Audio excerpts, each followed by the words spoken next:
families. I'm Kristen Palatt, the Assistant Principal of Morningside. And I'm Monica Zanin, the Principal of Morningside.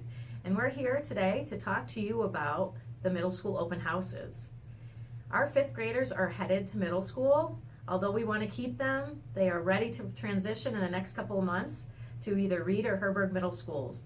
And there will be a sixth grade open house on Thursday, March 19th at Reid Middle School, and on Thursday, March 26th at Herberg Middle School from 6 o'clock to 8 o'clock p.m. Now, these nights are designed for parents and families of current middle school students and for our fifth grade parents, families, and students as well.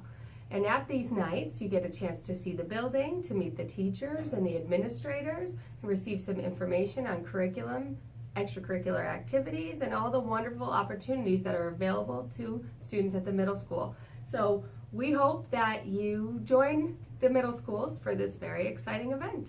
And transition is so important, from having our students go from our elementary schools in fifth grade to moving up to our sixth through eighth grade middle schools. I feel like it's a really can be an impactful event, and you can learn a lot about the schools that your children are going to. So I hope to see you there. And if for whatever reason you can't attend, feel free to reach out to either of us or our colleagues, the principal of Reid, Ms. Linda Whitaker, the principal of Herberg, Mr. Marty McAvoy, or our curriculum director, Judy Rush. Thanks for watching.